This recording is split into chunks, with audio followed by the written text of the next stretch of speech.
여러분 안녕하세요. 오늘 우리가 하려고 하는 거는 위상평면법입니다. 이 위상평면법은 정성법의 일종인데 우리가 이전까지 했었던 것들은 어떤 풀이를 하게 되면은 값이 정확히 딱 떨어지게 나왔죠. 이걸 갖다 우리가 정량법이라고 합니다. 양을 정한다라고 해서 정량법이라고 하는데 우리가 오늘 하려고 하는 이 위상평면법은 양을 정하는 게 아니라요 방향성을 갖다 파악을 하려고 하는 겁니다. 그래서 정성법이라고 보통 이야기를 해요. 정성법을 사용하게 되면은 가장 큰 장점은 계산이 간단합니다. 반대로 가장 큰 단점은 결과값이 숫자로 딱딱 떨어지지 않아요. 주식 같은 걸 예로 든다면은 정량법은 내일 예를 들어서 종합주가 지수가 2,500이 될 것이다. 이렇게 추정을 갖다가 해내는 게 정량법입니다. 반대로 정성법은 내일 주가가 오를 것이다. 요 정도요. 아니면 주가의 오름세가 더 빨라질 거다. 혹은 더 낮아질 거다. 이런 정도를 이야기하는 게 정성법이라고 보시면 됩니다. 따라서 정량법 같은 경우에는 만약에 해를 갖다가 그린다면은 이 해가 뭐 여기서부터 출발해서 어떤 식으로 가는지 이렇게 해서 뭐 이렇게 가는 거예요. 이런 게 그대로 나오는 거고요. 정확히 정성법일 때는 해가 그래프로 보자면은 시간에 따라서 자 뭐 올라갈 거다. 근데 올라가는데 방법이 이렇게 올라가는 게 있고 이렇게 올라가는 게 있죠. 요 정도에 대해서 이야기를 해주는 겁니다. 시간으로 보면 이렇고 전체적으로 만약 시간이 아니라 전체 그림을 갖다가 이야기하는 정성법이라고 하면은 특히 위상평면법이 그런데 이 경우에는 얘가 이런 식으로 올라갔다가 이런 식으로 떨어질 거다 해서 개형만 그려주는 거예요. 여기에는 이 값이 정확히 언제일지 혹은 이 녀석이 올라가는 속도가 정확히 뭐 한 번, 두 번 미분했을 때 어느 정도의 값을 가질지 정확히는 찍어내지 못하고 경향성을 보여주는 거죠. 어떻게 보면은 정량법에 비해서 우리가 써먹을 수 있는 정보가 지나치게 적지 않느냐라고 이야기할 수 있지만은 아까 처음에 이야기한 것처럼 정량법에 비해서 정성법은 쓰이는 용도 자체가 틀립니다. 미래에 어떤 일이 일어날지 안 일어날지 어떤 방식으로 일어날지 정도만 이야기를 해주는 거기 때문에 예를 들어서 우리가 어떤 연구를 할 때 파일럿 스터디를 갖다가 하게 되는데 예비 연구를 선행 연구 형태로 시작을 하게 되는데 그 선행 연구를 하는 가장 큰 이유는 앞으로 연구를 진행해 나갈 때 문제가 될 만한 게 무엇이고 이 연구 자체가 할 필요가 있는지 이런 것들을 갖다 미리 보기 위한 거거든요. 그럴 때 이 정성법이 좀 영향력을 강력히 좀 발휘할 수 있고요. 혹은 전체적으로 좀 큰 프로젝트가 있었을 때 예를 들어 가지고 뭐 핸드폰을 만들었어요. 근데 핸드폰이 폭발합니다. 근데 핸드폰이 폭발을 하는 원인이 디스플레이에 있을 수도 있고 배터리에 있을 수도 있고요. 뭐 반도체에 있을 수도 있죠. 그랬을 때 그럼 어디에 있을까를 갖다 찾으려면 얘네들의 모습이 어떻게 바뀌어가는지 대한 개요를 갖다 봐야 되는데 그럴 때 주로 쓴다고 보시면 돼요. 우리가 일반 수학 시간에 했었던 것들로 보면은 그래프의 개형 그리는 거 있죠. 그런 것들이 전체적으로 정성법의 일종이다라고 보시면 됩니다. 그 중에서 우리는 이제 위상평면법이라는 거를 하도록 하죠.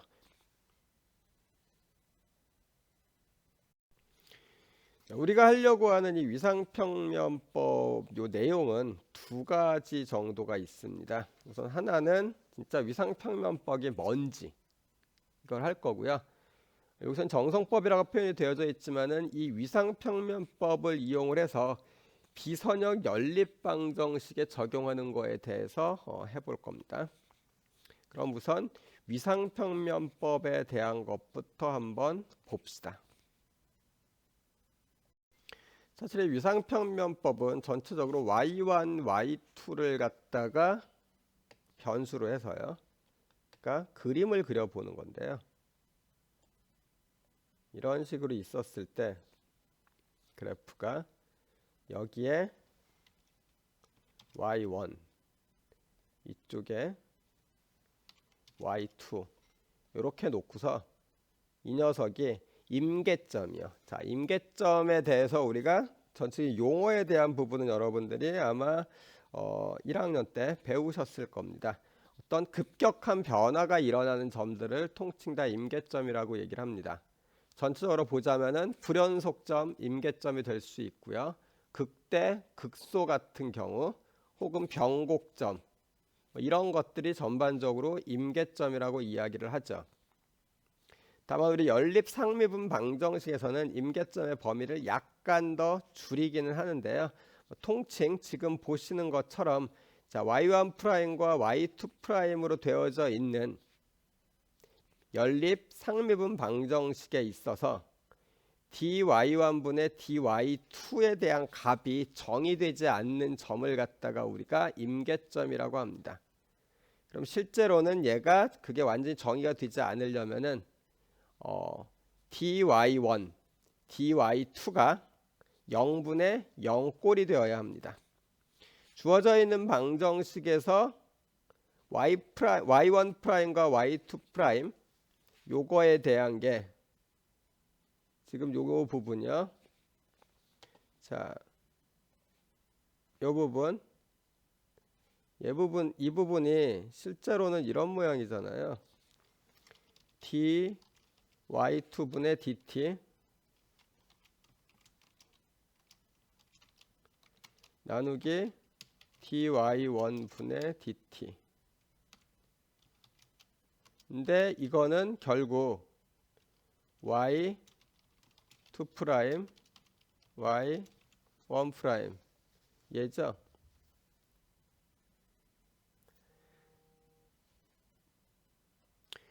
결국 임계점이 되기 위해서는 y1 프라임과 y2 프라임이 0이 되는 점이 필요한데 주어져 있는 방정식에서 y1 프라임과 y2 프라임이 0이 될 수 있는 점은 y1과 y2가 0일 때뿐이 없죠.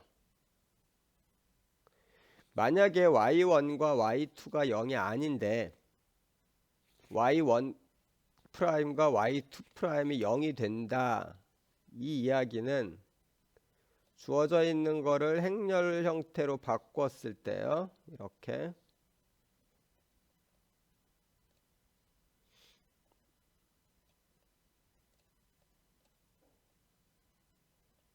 자, 이렇게 나올 거고 여기에 y1, y2가 있는데 이것 값이 어떻게 돼야 되냐면은 0, 0이 나오는 경우죠. 이런 식으로요. 이렇게 되어져 있을 때 양변에 요 행렬의 역행렬을 구해주면은 왼쪽에 있는 좌변이 지금 현재 0벡터이기 때문에 역행렬을 곱해주더라도 여전히 0이 나와서 결국은 y1과 y2는 0인 경우만 해가 있습니다. 그런데 0,0 이외의 해를 가진다는 이야기는 이 녀석이 역행렬을 가지지 않는 경우, 즉 디터미넌트가 0이 되는 경우거든요. 이게 0이 된다는 이야기는 y1 프라임 이퀄 어쩌고 저쩌고 가는 요 방정식과 밑에 방정식이 동일하다는 이야기예요. 자, 이게 동일하면은 이게 무슨 뜻이 되냐? 자, 0 이퀄 a 네, ABCD라고 쓸게요. 자, 플러스 BY2 이거랑 원래씩 다 쓰는 게 오해의 소지가 없겠네요. 자,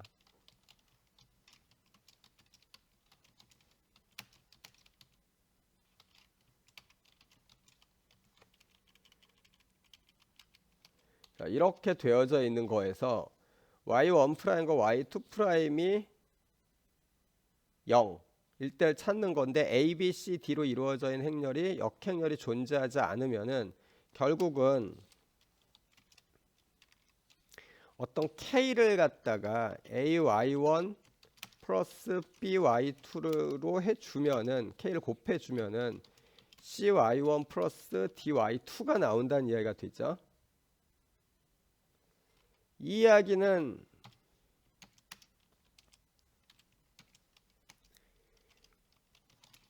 얘가 K 요런 관계를 갖다가 만족한다라는 이야기가 됩니다. 계속 가볼까요? 이게 되면은 양변을 t로 적분을 하면은 C 이렇게 나오겠네요.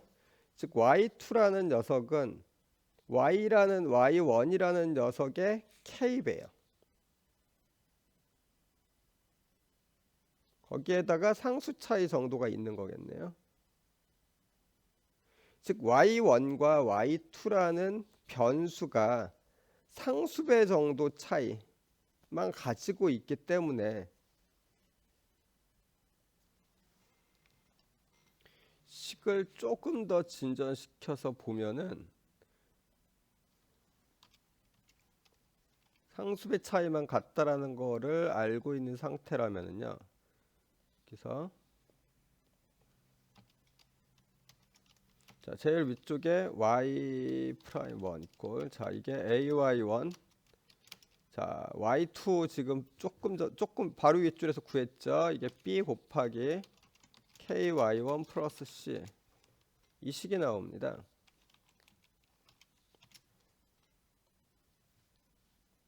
이거 조금 전에 우리가 앞쪽에서 배웠었던 일계상미분 방정식이죠. 자, 뭐 라지로 써볼까요? 라지 A1 플러스 C 이런 형태잖아요, 결국은. 그래서 굳이 연립상미분 방정식에 대한 풀이로 들어갈 이유가 없어집니다. y1 한 개만 그냥 달랑 구해 놓으면 나머지는 어떻게든 다 처리가 될 테니까요. 그래서 일단은 지금 이야기한 이 녀석은 디터미넌트가 0은 아니에요. 즉 역행렬은 항상 존재한다라고 생각을 할 거고요. 그게 전제가 되면은 물론 없으면 이게 역행렬을 가지지 않는 상태라면 이 문제를 풀 때는 지금 우리가 풀이를 했었던 이 방법 있죠. 이런 식으로 끌고 가서 풀면 됩니다. 못 푼다는 게 아니에요. 그런데 지금 우리 앞으로 이론 전개를 할 때는 연립 상미분 방정식에 대한 얘기를 하고 있는 거니까 결국은 얘네들이 역행렬을 가진다고 봐야지 되고, 따라서 그냥 이 상태 내에서의 임계점은 y1, y2가 00일 때입니다. 그냥 얘를 만족하는, 즉 y1'과 y2'이 0이 되게끔 해주는 y1과 y2의 점을 갖다가 임계점이다 라고 생각을 하시면 됩니다. 자, 그랬을 때의 임계점은 지금 보시는 것처럼 약 4가지 정도로 나눠져요. 5개로 해놨는데요. 실제로는 얘네들이 그냥 마디점, 안장점, 중심, 그 다음에 나선점으로 나눠진다라고 보시기 바랍니다. 마디점이 비고유 마디점과 고유 마디점으로 나누어지는데 우리가 임계점을 가져서 분석을 할 때 그렇게 큰 차이는 없습니다. 그럼 각각 있었던 임계점 모양에 대해 가지고 이게 어떤 형태의 임계점들을 마디점, 나선점, 뭐 중심점 이런 것들로 나누어 보는지를 갖다가 좀 보도록 하죠. 우리가 뒤쪽에서 그림을 그리는 거에 대해서 보기는 하겠지만은 사실 해를 구하면은 이 해집합이 어떻게 생겼는지를 우리가 알 수 있죠. 그림을 그려볼 수 있습니다. 그래서 여기선 직접 구해 볼게요. 자, y1 프라임이랑 y2 프라임으로 되어져 있는 방정식이 주어졌고요. 이걸 행렬 방정식으로 바꾸면 이런 형태가 되는데 우리가 이걸 풀려고 그러면은 고유값을 갖다 구하면 됐었죠. 고유값과 고유 벡터요. 자, 고유값과 고유 벡터 계산을 해보죠. 그럼 람다가 마이너스 2, 마이너스 4가 나오네요.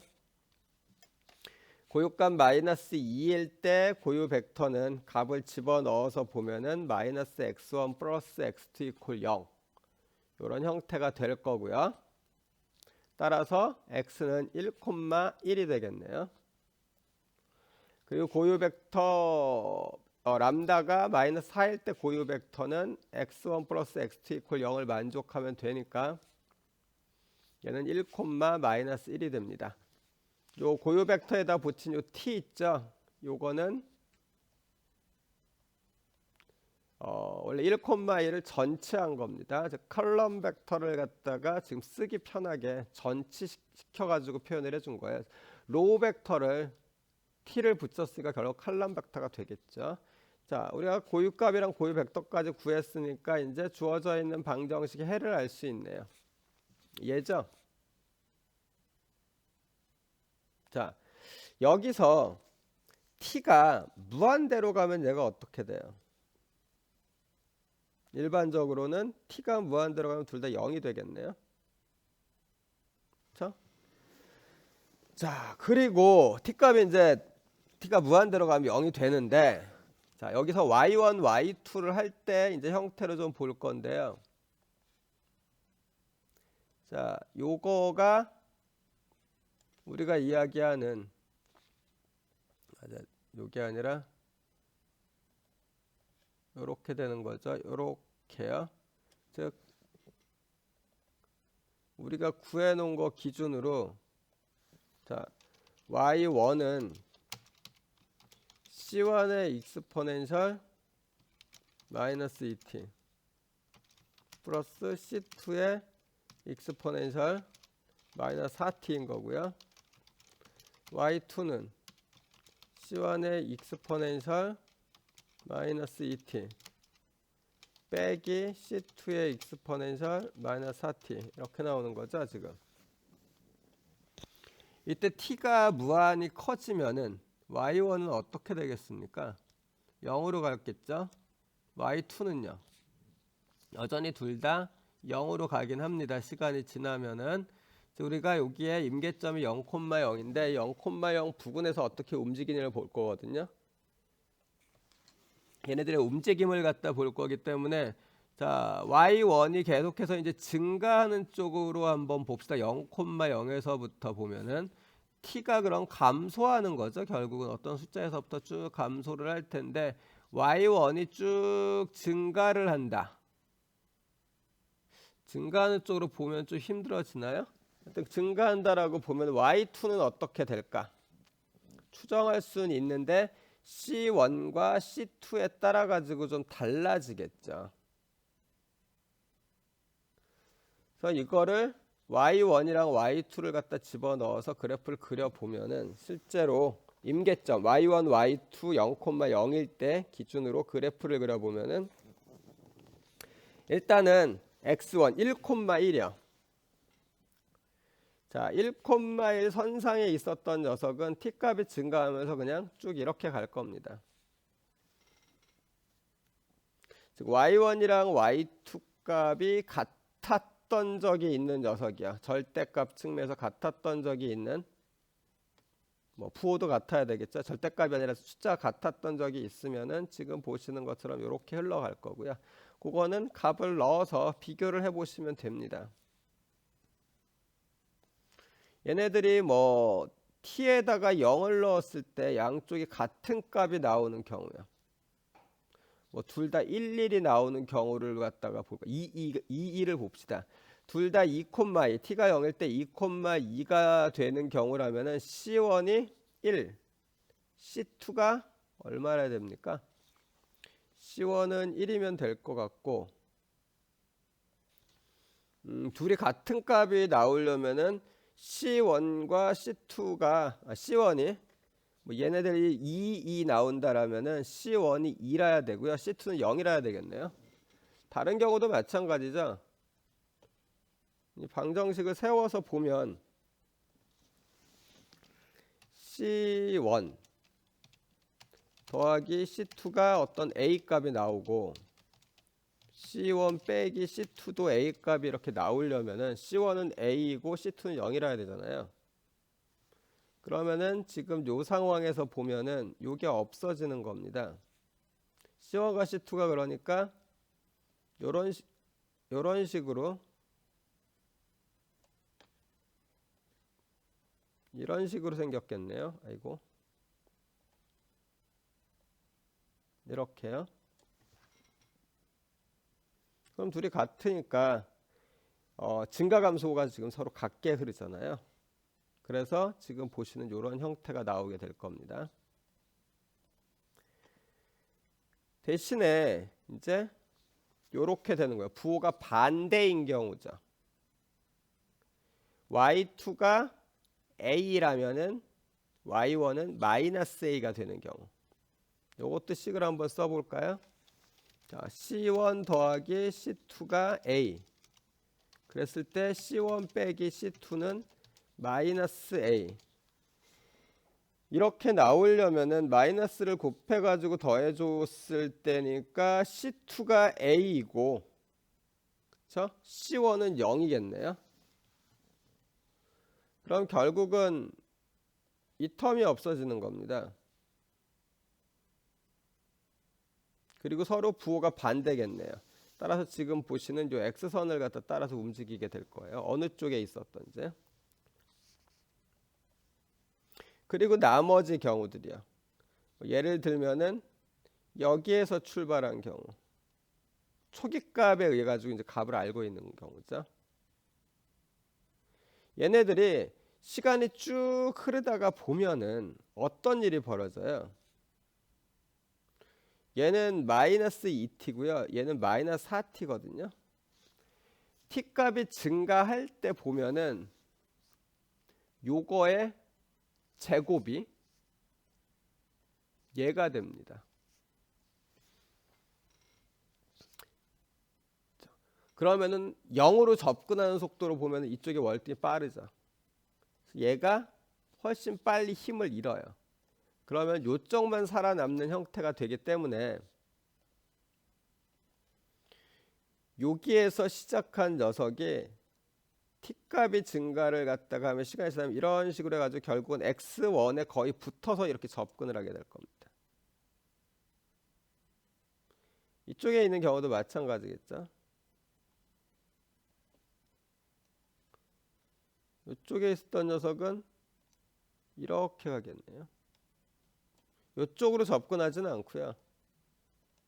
요 선상에 접근을 할 거예요. 이런 식으로. 뭐 이쪽에 있으면 이렇게 빠르게.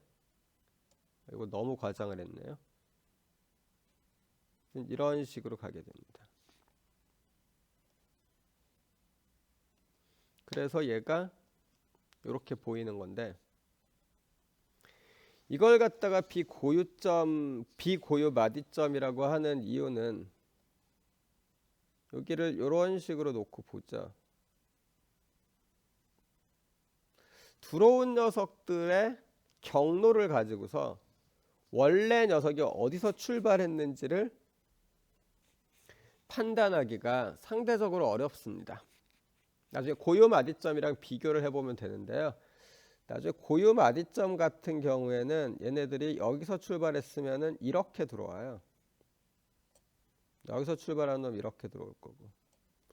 직선상으로 있기 때문에 격차도 크고 해가지고 찾아내기 쉬운데 비해 가지고 얘 같은 경우 그걸 갖다 찾기가 어렵고요. 얘가 어느 경로에서부터 출발을 했는지와 상관없이 결국은 요 녀석의 경로에 수렴을 하게 되죠. 임계각 근처에서는. 그런 의미에서 출발 지점에 대한 고유성이 경로에서 잘 나타나지 않는다라는 뜻으로 비고유 마디점이란 이름을 붙여놓은 거예요. 지금 요 그 해를 갖다 보고서 이렇게 그래프들을 갖다가 좀 그려봤는데 초기값에 따라 가지고 그래프들이 달라지는 겁니다. 이건 우리가 손으로 그릴 때는 좀 이렇게 복잡한데요. 사실은 뭐 그냥 기계에다가 넣고 C1, C2 값을 바꿔가면서 그려볼 수 있겠죠. 그런 식으로 그리면 좀 간단하게 나올 겁니다. 그리고 이제 여기서 보면은 얘는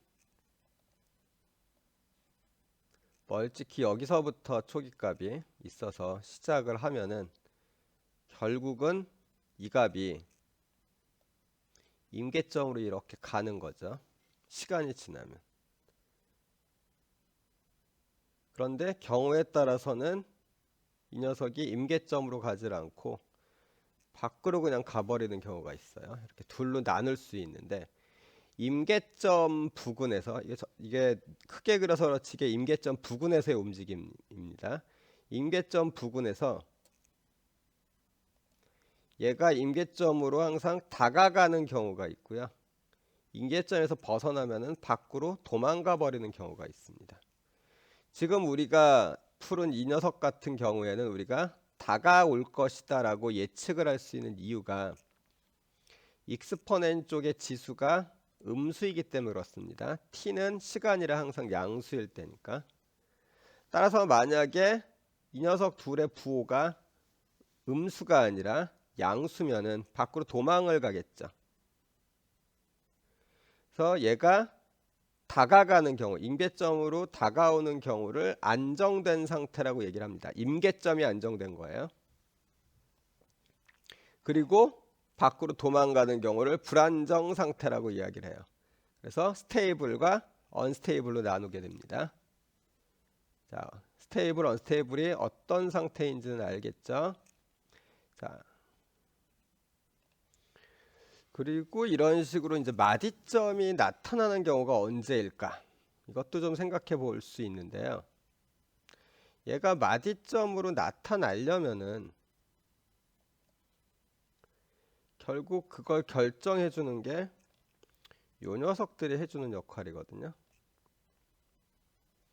여기에서 부호가 둘이 같으면은 동시에 증가를 하거나 익스포넨셜 값이 그러니까 절대값 측면에서 절대값이 증가를 하거나 둘 다 감소를 하게 되면은 임계점을 중심으로 해가지고 다가오던가 도망가던가 이게 한꺼번에 일어나죠. 이 상황을 보려면은 만약에 이 둘의 부호가 틀리면 어떻게 되겠어요? 이게 부호가 틀리면은 이쪽 텀에서 t가 증가를 할 때 이쪽이 마이너스면 얘는 0으로 가겠지만 이쪽이 플러스면은 얘는 발산을 해버리겠죠. 어쨌든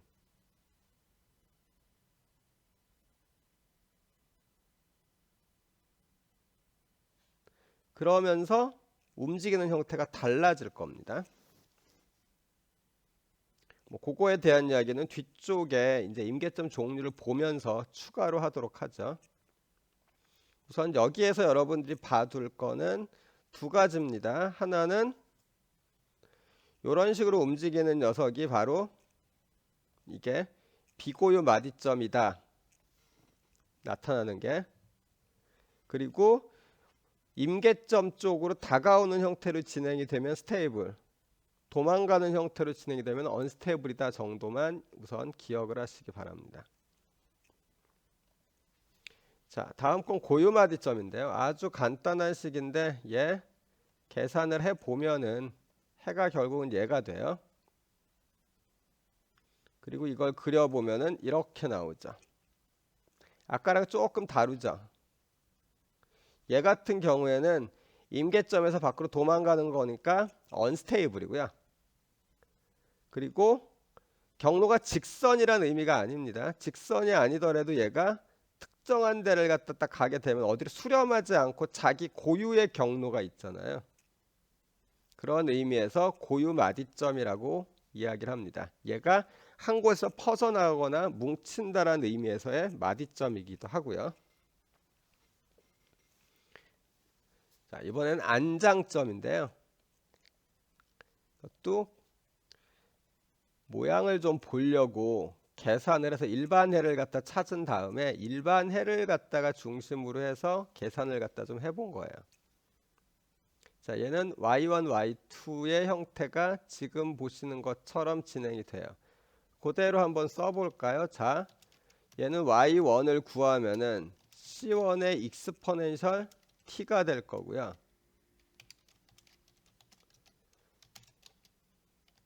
그 다음엔 없죠. 그 다음에 y2는 c2의 익스포넨셜 마이너스 t가 됩니다.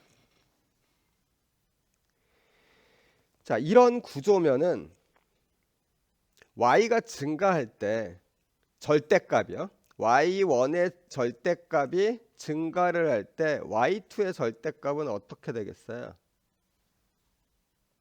그렇죠. 당연히 감소하겠죠. y1이 절대값이 증가한다는 이야기는 t값이 증가한다는 이야기인데 t가 증가하면 y2는 0으로 수렴을 하잖아요.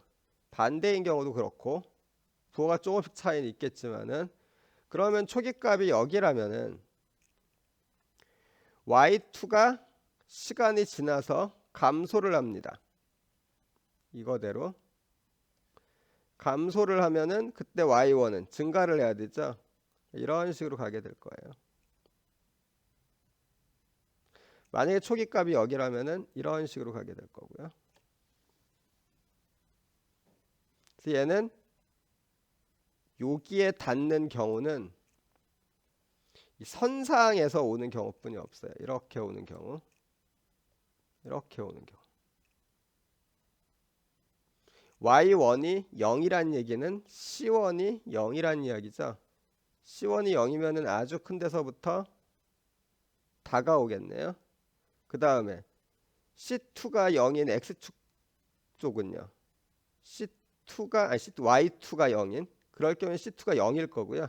그럼 c1만 값이 있으니까 얘네들은 이렇게 가겠네요. 이 임계점에서 처음에 어디로 살짝만 흔들리면은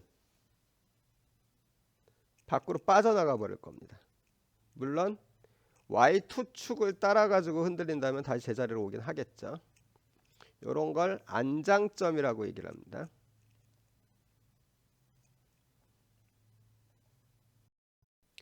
그리고 이제 그 다음에 중심이라는 걸 한번 보죠. 얘도 뭐 간단한 형태로 이제 얘만 보려고 하는 거니까요. 자, 이거를 풀면은 이렇게 나옵니다. 그럼 이게 어떤 형태를 가질까 한번 계산을 좀 해봅시다. 이거는 조금 구체적으로 해볼까요? 얘 같은 경우에 우리가 쓰면은 자, y1은 c1의 익스포넨셜 EIT 플러스 c2의 익스포넨셜 마이너스 EIT 이런 형태인데 얘는 익스포넨셜에 대해서 복소수, 지수의 복소수가 들어가 있으니까 i가 들어가 있죠. 그래서 오일러 포뮬러를 갖다가 좀 이용을 해보면은 이거의 사인, 코사인 et 플러스 i의 사인 et 더하기 c2의 코사인 마이너스 et 플러스 i의 사인 마이너스 et 이런 형태로 나올 겁니다. 따라서 이거를 좀 정리를 하면은 이 위쪽에 코사인 쪽 같은 경우는 안에 플러스라고 볼 수 있을 거고 얘는 앞에 마이너스가 붙어서 이렇게 되니까 양쪽을 적당히 묶어주면은 a의 코사인 et 플러스 i의 사인 et 뭐 이렇게 나온다고 볼 수가 있겠네요. 형태가. 그리고 y2는 위에 있는 걸 그대로 적용을 시키면은 똑같이 b 코사인 et 플러스 i 사인 et 이렇게 뽑아낼 수 있게 돼요. 결국 이건 무슨 말이냐? 이런 식으로 있으면은요. y1은 a 정도를 기준으로 해서 마이너스 a부터 a 사이를 t값에 따라서 여기를 왔다 갔다 하는 녀석이고요. y2는 여기를 왔다 갔다 하는 녀석입니다. 여기를요. 얘네들이 합쳐지면 그래프 모양이 어떻게 되겠어요? 지금 요렇게 움직이는 놈과 요렇게 움직이는 놈이 만났으니까 결국은 이런 식으로 자취는 그려지겠죠. 조금 더 작으면 이런 식으로 그려질 거고. 즉 타원의 형태를 갖다가 좀 띄게 될 텐데요. 그래서 이런 식이 됩니다. 우리가 이야기했었던 임계점은 여기죠. 0,0. 이 임계점을 중으로 해서 특정한 거리 이하로 가까워지지는 않지만 어쨌든 더 멀어지지도 않으면서 원을 갖다가 그리고 있는, 타원도 그냥 이렇게 좀 약간 찌부러뜨린 원이니까 원을 그리고 있는 형태가 되는데, 이걸 갖다 우리가 중심이라고 이야기를 합니다. 그럼 이 중심이 나오기 위해서는 어떤 조건이 필요한지를 갖다 좀 잠깐 살펴보면은, 다른 건 몰라도 y1이 주기함수의 형태를 갖다 띄어야 됩니다. t에 대해서. 이게 주기함수가 되려면은 익스포넨셜의 치수 쪽에 복소수가 들어가야 되죠. 특히나 이 앞에 있는 C1, 요 A가 절대값의 역할을 할 텐데요. A가 줄어들거나 늘어나거나 줄어들지 않아야 돼요. 그러기 위해서는 복소수도 그냥 복소수가 아니라 순허수라야 되죠. 따라서 중심이 되려면요, 고유값이 순허수로 나와야 됩니다. 순허수요. 그거 정도만 기억을 하고 있죠. 그리고 얘 같은 경우는 일단 임계점에 대해서 스테이블일까요? 아니면 언스테이블일까요? 네, 보기에 따라서 약간 틀린데요. 일반적으로 스테이블이라고 하려면은 임계점으로 다가와야 되는데 얘는 다가오질 않죠. 그렇다고 언스테이블이라고 이야기하려고 하니까 멀어지지도 않아요. 그래서 약한 의미에서의 안정된 형태라고 그냥 보시면 됩니다. 그래서 굳이 구분을 하려면은 스테이블, 근데 약한 스테이블 정도로 보시면 돼요.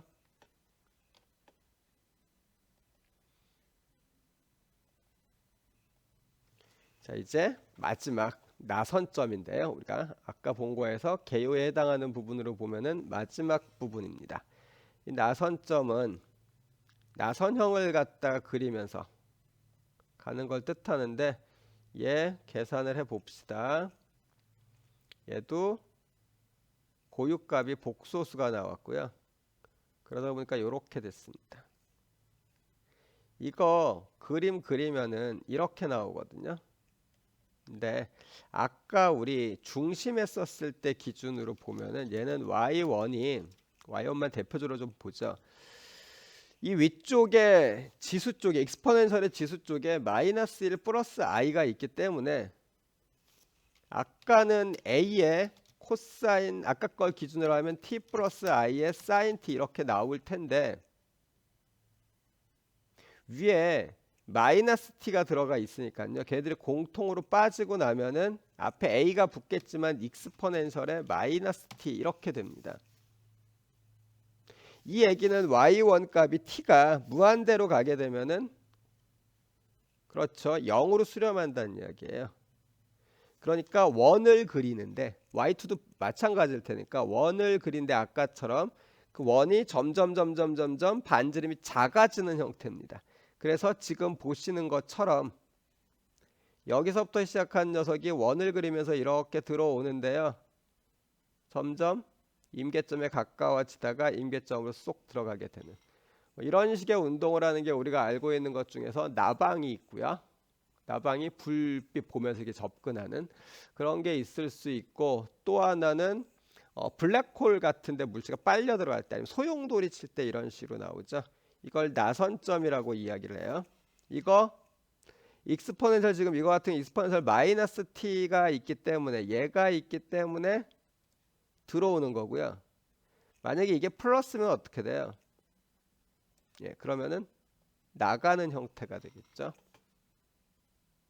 요렇게 해가지고 이제 우리가 임계점 크게 보면은 네 가지 마디점을 고유 마디점과 비고유 마디점으로 굳이 구분을 한다면은 5가지로 나눠 가지고 구분을 해 봤습니다.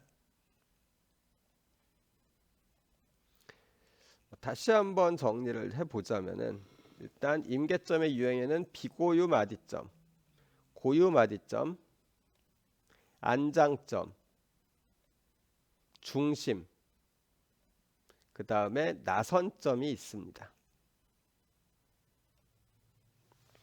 근데 지금 우리가 해본 거는 비고유 마디점이나 고유 마디점, 안장점, 중심점, 나선점 같은 이런 임계점들이 어떻게 그려질지를 갖다 직접 그려보려고.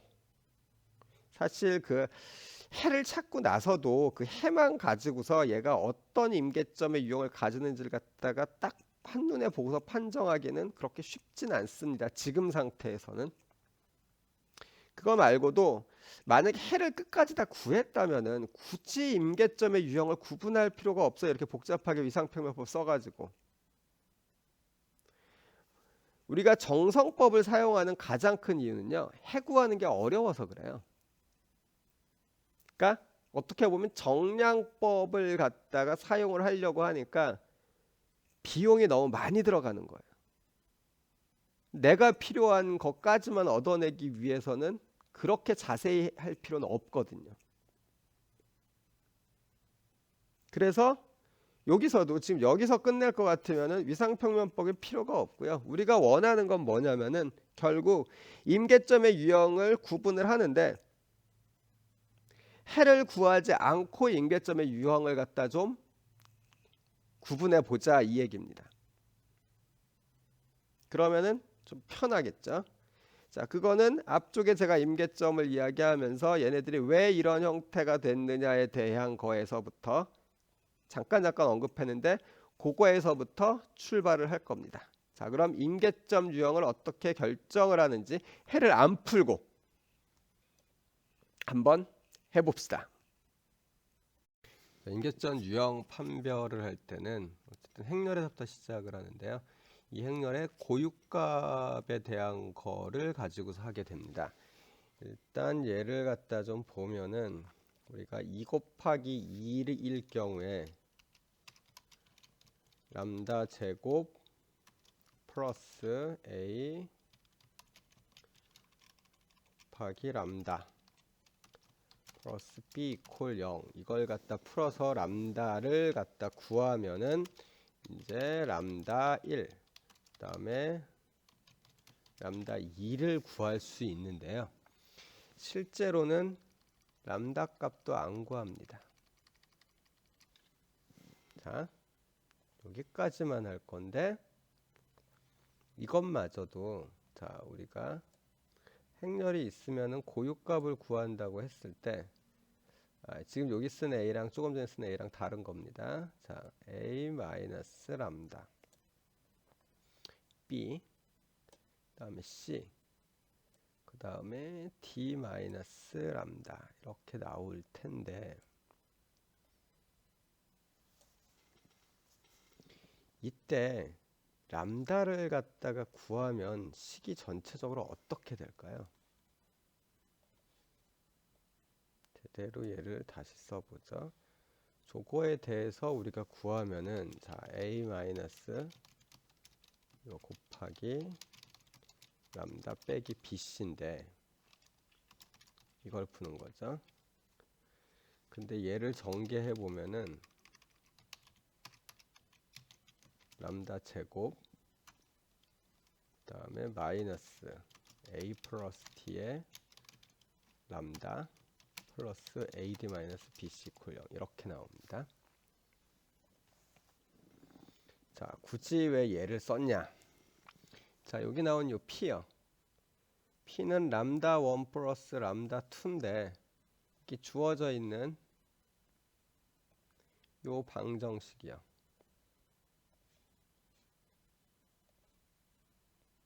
주어져 조금 전에 우리가 만든 요 방정식. 요 방정식에서 람다 1 플러스 람다 2는 뭐랑 같죠?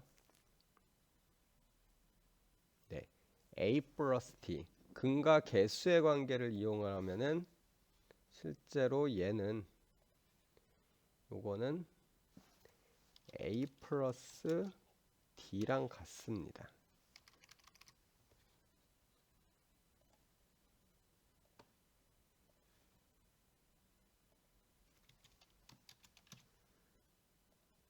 얘는 A 플러스 D고 Q는 람다 1 곱하기 람다 2니까 근과 개수의 관계를 똑같이 적용시키면은 이거는 사실 AD-BC죠.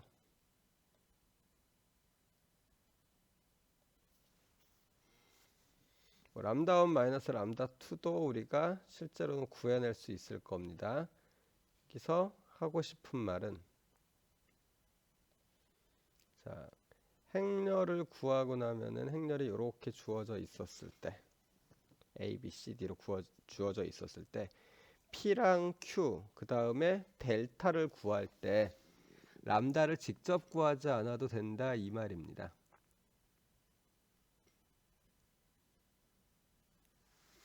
뭐 델타 같은 경우에는 얘도 마저 쓸까요? 자, 요 델타는 P랑 Q 관계에서 구할 수 있죠. 람다 1 마이너스 람다 2의 제곱이니까 이거는 P 제곱에다가 빼기 4Q를 해주면 되는 건가요? 자, 얘네요. 즉 여기 유형 판정을 할 때 쓰는 게 PQ 델타인데 이 PQ 델타 전부 다 이쪽에 있는 얘도 필요가 없고 그냥 A, B, C, D 원래 행렬만 가지고 사는 겁니다. 자, 그랬을 때 마디점 같은 경우에는 일단 고유값의 부호가 같아야 됐었죠. 그리고서 실수여야 됐습니다. 그 조건을 만족하는 걸 보면은 같아야 되니까 Q가 0보다 크면 돼요. 그러면 람다 1이랑 람다 2가 곱해진 거니까 즉 AD-BC가 0보다 크면 되고 그리고서 실수여야 하니까 원래 복소근이 나오면은 Q는 항상 0보다 크죠. 그래서 실수근이 나와야지 되니까 델타도 0보다 크거나 같아야 됩니다. 그래서 P제곱 마이너스 4Q 이걸 구해주면 돼요. 그러면은 마디점이 나오겠죠. 그 다음에 안장점은 람다 1이랑 람다 2, 즉 고유값이 서로 부호가 다르면 됐죠. 그래서 Q값이 0보다 작으면 돼요. Q가 0보다 작다는 거는 람다 1이랑 람다 2가 무조건 실수라는 얘기입니다. 그러니까 뭐 델타 알 필요 없죠. 그 다음에 뭐 P값도 알 필요가 없겠네요. 중심은 순허수가 나와야 됐죠. 자, 순허수가 나오려면 일단은 Q는 0보다 커야지 되고요. 복소수가 나오려면 일단 커야 되죠. 복소가 나오면. 그래서 이게 순허수가 됐다는 얘기는 실수부가 없다는 얘기입니다. 즉 마이너스 AI 플러스 AI 이런 형태니까 이 둘을 더하면 0이 나와야 돼요. 자, 람다 1이랑 람다 2를 더했는데 0이 나오고 곱했는데 0보다 크려면은 0이 나오려면 실수 중에서는 람다 1과 람다 2의 부호가 달라야 되거든요. 근데 둘이 곱했을 때 0보다 클 수가 없으니까 이게 가능하려면은 허수, 특히 순허수뿐이 없습니다. 그 다음에 나선점은 복소수가 나오는 거죠. 순허수가 아닌 복소수. 따라서 P값은 0이 아니라야지 되고 그 다음에 허수가 되려면은 람다 1 빼기 람다 2의 제곱이요. 즉 제곱을 했는데 음수가 나와야지 돼요. 그럼 람다 1에서 람다 2를 뺐을 때 복소수가 남아 있다라는 이야기인데요. 2차 방정식에서 복소근이 하나 있으려면은 항상 켤레근을 가져야 되죠. 따라서 나선점 같은 경우에는 둘이 더해서 0이 아니고 그 다음에 델타를 구하면 0보다 작아야 됩니다. 즉 a 플러스 t가 0이 아니고 그 다음에 p제곱 마이너스 4q가 0보다 작으면 됩니다. 자, 다시 한번 강조를 하지만 얘네들을 계산을 할 때 람다 1, 2, 즉 고유값 계산도 안 합니다. 그냥 주어져 있는 방정식만, 아니 방정식 행렬만 보고서 하는 거예요. 자, 이렇게 해서 임계점 유형을 판별할 수가 있게 됩니다. 마디점, 안장점, 중심, 나선점만 구분하는 거예요. 마디점의 종류까지는 얘기 안 합니다. 나중에 유형 판정을 하라고 그러면은 요거 4개만 표시하면 돼요. 어떤 마디점인지 표시 안 하셔도 됩니다. 그 다음에 이제 스테이블이냐 언스테이블이냐를 따질 건데요. 자, 중심 같은 경우에는 이게 무조건 스테이블이었죠. 여기서 스테이블인 거를 먼저 보면 중심은 무조건 스테이블이었었고, 그러니까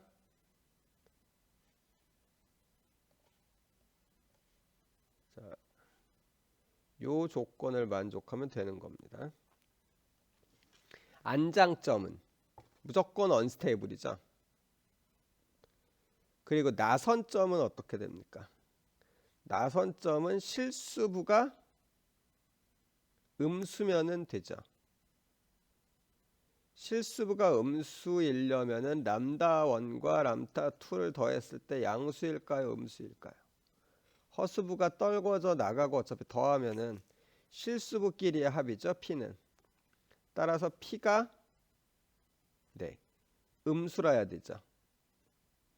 즉 여기서는 p 음수. p가 0이 아니고 음수면 되니까요.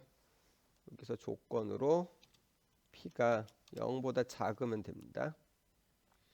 그리고 이 조건이 들어가면 되네요. 마디점일 때도, 자, 마디점일 때 이 조건은 만족을 해야지 되는데 람다 1, 람다 2가 같은 부호이면서 음수여야 됐으니까 얘도 p가 0보다 작으면 됩니다. 자, 보면은 자, 요 조건을 만족하거나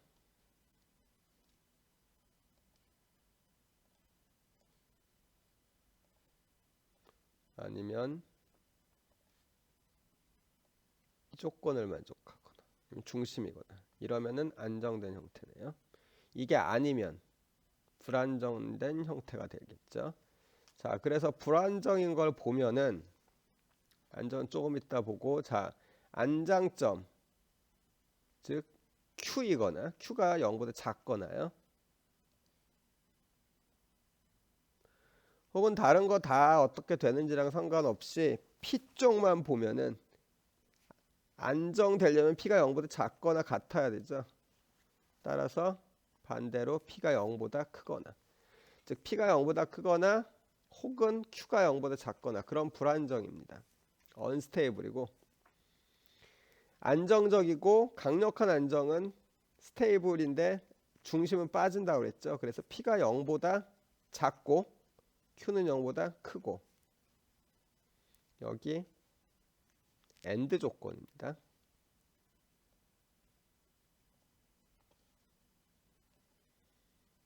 자, 그리고 마지막으로 그냥 느슨하지만 그냥 안정이려면은 중심까지 들어가게 되니까 0과 같다, 이게 들어가면 되겠네요.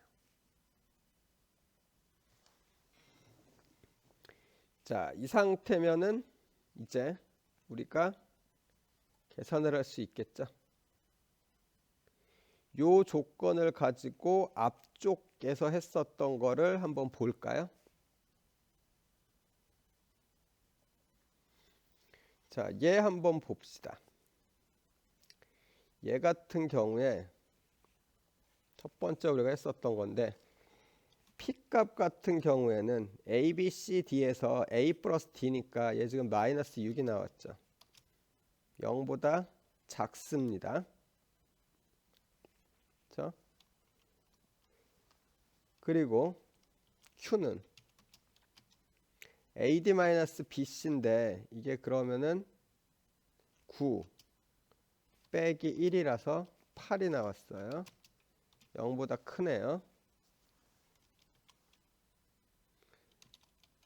델타는 이게 P제곱 36 빼기 4Q죠. 4, 8이 32니까 이거 4. 0보다 크게 나왔습니다. 뭐 끝까지 다 해볼 필요는 원래 없지만 이걸로써 얘는 실수라는 거 알 수 있죠. 그 다음에 서로 다른 실근.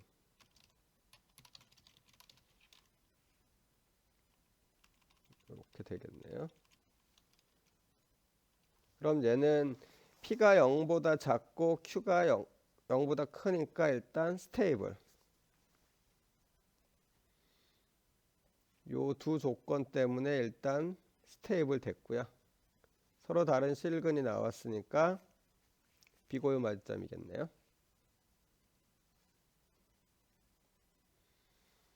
이 경우는 사실 뭐 거의 해볼 필요도 없지만은 P는 양수, 그렇죠? 그럼 얘 언스테이블입니다. P가 양수니까. 그리고 P에 대해서는 Q는 AD-BC인데 이거 양수죠. 그 다음에 델타는 P가 1이고 Q가 1이었으니까 Q제곱. 지금 기억이 잘 안 나죠? 자, P는 A 플러스 T니까 2. 그 다음에 Q는 AD-BC니까 1. 그러면은 델타는 P제곱 마이너스 4Q였는데 그럼 2는 4. 맞나요 이게? 2는 4 빼기 4Q니까 4가 나왔네요. 0이 됐죠. 이게 0보다 크거나 같죠. 따라서 실근입니다. 얘는 언스테이블이고 그 다음에 마디점이겠네요.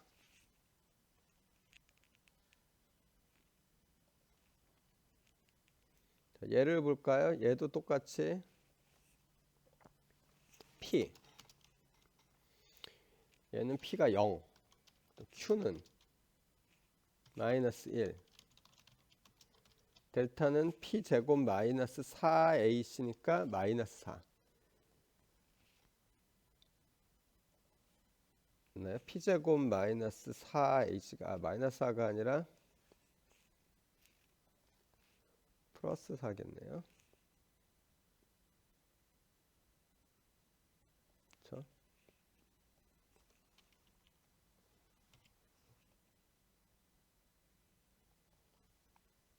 그럼 다른 데 볼 것 없이 Q가 지금 음수가 나왔죠. 따라서 안장점입니다. 그다음 Q가 음수니까 불안정 상태겠네요. 이번에는 중심이었던 거 볼까요? 자, P는 0, Q는 AD-BC니까 4. 델타는 P제곱 마이너스 마이너스 16. P가 0이고 Q가 0보다 크니까 중심이 되겠죠. 얘는 델타는 보지 않아도 상관이 없습니다. 그 다음에 P가 0보다 크거나 같고 만족하죠. 그 다음에 Q는 0보다 크고 따라서 안정이죠. 자, 이제 마지막 거. 자, P는 마이너스 2 음수네요. Q는 1 플러스 1이라서 양수가 되고요. 델타는 P제곱 마이너스 4AC 4Q죠. 4Q. 그러니까 마이너스 4 음수네요.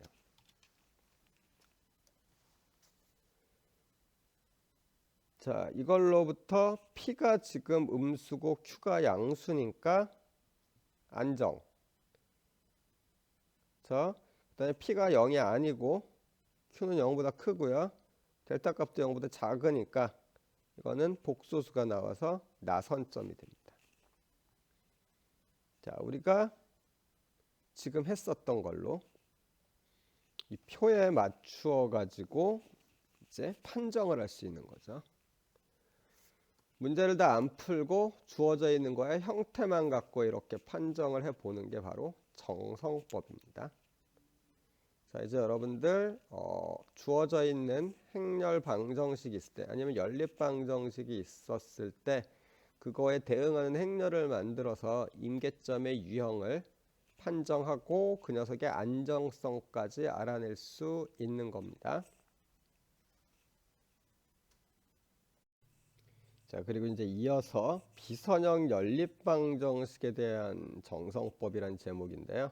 정성법을 비선형 연립방정식에 적용시켜서 우리가 어떤 것들을 알 수 있는지를 볼 건데, 뭐 이런 경우에 여기 써져 있는 것 같은 경우에 사용을 하는데, 뭐 이건 우리가 쓰다 보면 알게 되는 거니까 일단 요거는 그냥 넘어가겠습니다.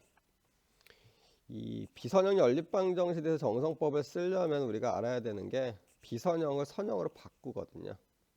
그러기 위해서 필요한 게 바로 테일러-곱슬 전개를 이용한 선형화입니다. 우리가 보통 일반적인 방정식이요. 함수, 방정식이라고 하는 함수. 예를 들어서 자, fx 이퀄 x제곱 비선형이죠. 이 녀석을 가져다가 선형화를 갖다 시키는데요. 이 선형화는 어느 포인트에서 선형화를 시킬 것이냐가 중요해요. 그래서 이거 같은 경우에 얘를 우리가 선형화를 시킨다라고 하면은 선형화 방법은 테일러 급수를 1차까지만 전개시켜요. x 이퀄 a에서 전개를 시킨다고 하면은 이렇게 되겠죠. 여기까지 쓴 게 바로 선형화입니다. 그런데 우리가 연립해서 지금 쓸 거니까 변수가 두 개잖아요.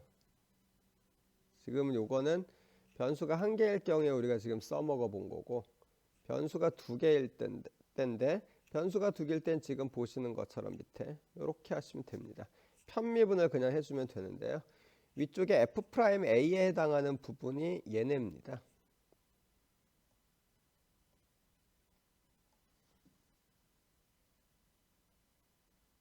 자, 여기선 변수가 y1과 y2예요. 위쪽에는 x였지만은 y1과 y2인데 지금 보는 것처럼 임계점 x1, x2에서 fy1, y2를 갖다 선형화를 할 거면은 위쪽에 x로 돼 있어서 여러분들이 좀 헷갈릴 것 같은데요. 이걸 다시 한번 써보죠. 전체를. 자, 위쪽에 fy y 이퀄 x에서 선형화를 시킬 건데요. fy라는 녀석이 있으면은 이 녀석에 대한 선형화는 fx 플러스 f'x y-x 이렇게 될 거예요. x에서 선형화 시키는 거니까. 그대로 갖고 오면은 자, fx라고 쓴 부분이 바로 여기입니다. 그냥 그걸 다 넣어줬죠. x1, x2 점 그대로 넣은 겁니다. 그 다음에는 f'x에 대한 건데 일단 이 부분 얘가 이변수니까 y1에 대해서 해주고 y2에 대해서 해줘야 돼서 y1에 대해 가지고 편미분을 하고 거기에다가 x1, x2를 집어넣어요. 그런 다음에 곱하는 게 y1에 대해서 있죠. 그러니까 y1 빼기 x1 그리고 y2에 대해서 한 거 이렇게 됩니다. 여기까지 하면은 선형화를 이제 우리가 한 게 돼요. 테일러 옵스를 1차까지만 전개한 겁니다.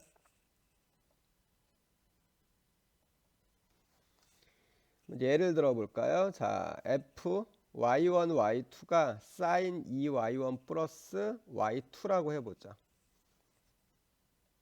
그런데 선형화를 3분의 파이, 3분의 파이에서 할 거예요. 그럼 일단 첫 번째 거 얘에 해당하는 거요. 그 다음에 두 번째 거 얘에 해당하는 거. 요거를 이렇게 쓰면은 헷갈리겠네요. 이거에 해당하는 겁니다. 그 다음에 마지막 세 번째 거 이렇게 되겠죠.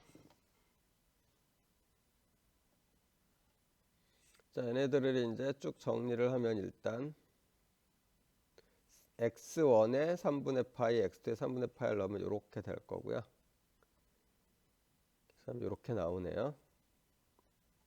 마저 정리하면은 이런 모양이 돼서 sin 2y1 플러스 y2는 선형화한 곳이 여기입니다. 그래서 이렇게 나온다. 자, 이해되시죠? 자, 이제 그럼 이제 우리 오늘의 출석 과제인데요. 뭐 너무 긴장하실 필요는 없습니다. 자, 똑같이 한번 해봅시다. f가 y1, y2 이거고요. 이번에는 뭘로 할까요? 코사인으로 해봅시다. 코사인 2y1 플러스 y2 이거고, 어디서 할 거냐면은 x1, x2가 지금 했던 거랑 똑같이 여기라고 해봅시다. 달라진 거 뭐예요? 사인 대신에 그냥 코사인 넣습니다.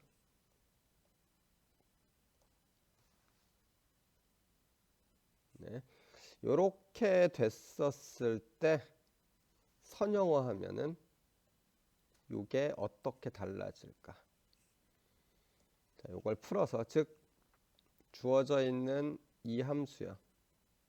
이 함수에 대한 선형화,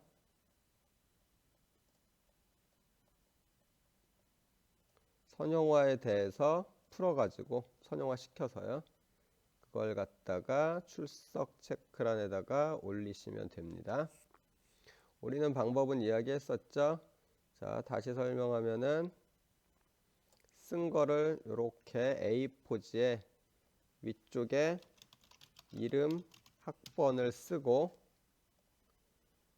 여기다가 풀이 쓰고요. 이렇게 써가지고 지금 요 화면이 뭐 적당히 배경으로 나오면 되고요. 거기에다가 오른쪽에 시간이 크게 나오게끔 해가지고 사진을 찍어서 올리시면 됩니다. 네, 그럼 오늘 수업은 여기까지 하도록 하겠습니다. 내일 이제 실제 비선형을 갖다가 어떻게 이용하는지 예를 갖고서 한번 해보도록 합시다.